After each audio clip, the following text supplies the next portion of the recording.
Supreme court ने आज महाराष्ट्र सरकार और पूर्व गृह मंत्री अनिल देशमुख की याचिका पर दखल देने से इनकार कर दिया। आपको बता दें कि मुंबई पुलिस के पूर्व कमिश्नर परमबीर सिंह की ओर से अनिल देशमुख पर 100 करोड़ रुपए की वसूली कराने के आरोप के मामले में बॉम्बे हाई कोर्ट ने सीबीआई जांच के आदेश दिए हैं।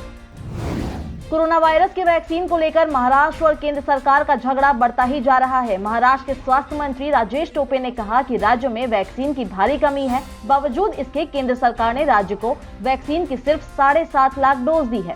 टोपे ने दावा किया कि उत्तर प्रदेश, मध्य प्रदेश, गुजरात और हरियाणा जैसे राज्यों को इससे ज्यादा वैक्सीन की डोज दी गई है। इससे पहले कल राजेश टोपे ने कहा था कि राज्य के पास कोरोना टीके की 14 लाख खुराक ही बची है, जो 3 दिन ही चल पाएंगी और टीकों की कमी के कारण कई टीकाकरण केंद्र बंद करने पड़ रहे हैं। राजेश टोपे के दावे पर केंद्रीय स्वास्थ्य मंत्री हर्षवर्धन ने कहा था कि किसी भी राज्य में टीकों की कमी नहीं है। हर्षवर्धन ने कहा कि कुछ राज्य सरकारें पर्याप्त संख्या में लाभार्थियों को टीका लगाए बिना सभी के लिए टीकों की मांग कर लोगों में दहशत फैलाने और अपनी विफलताएं छिपाने की कोशिश में लगी हुई है। हर्षवर्धन ने कहा कि टीकों की कमी के आरोप पूरी तरह निराधार हैं। तो वहीं शिवसेना नेता संजय राउत ने कहा कि महाराष्ट्र को बदनाम करने की साजिश की जा रही है। महाराष्ट्र को नीचा दिखाने की, महाराष्ट्र को एक प्रकार से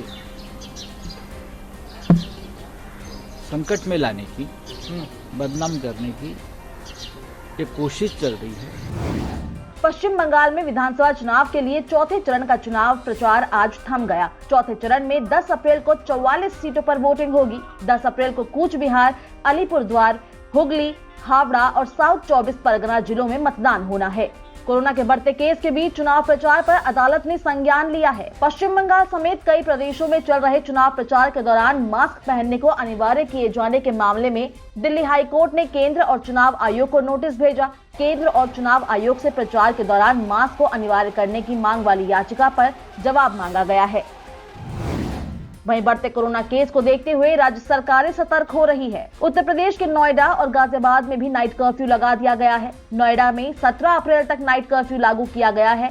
नाइट कर्फ्यू रात 10 बजे से सुबह 5 बजे तक लागू रहेगा। ये नियम तत्काल प्रभाव यानी आज रात से ही लागू हो जाएंगे। मध्य प्रदेश में कोरोना संक्रमण को देखते हुए शिवराज सरकार ने बड़ा फैसला लिया है। मुख्यमंत्री शिवराज सिंह चौहान ने राज्य के सभी बड़े अधिकारियों के साथ बैठक की। साथ ही ये फैसला लिया गया कि प्रदेश में 2 दिनों का लॉकडाउन लगाया जाएगा। प्रदेश के सभी शहरी क्षेत्रों में अब 2 दिन लॉकडाउन रहेगा।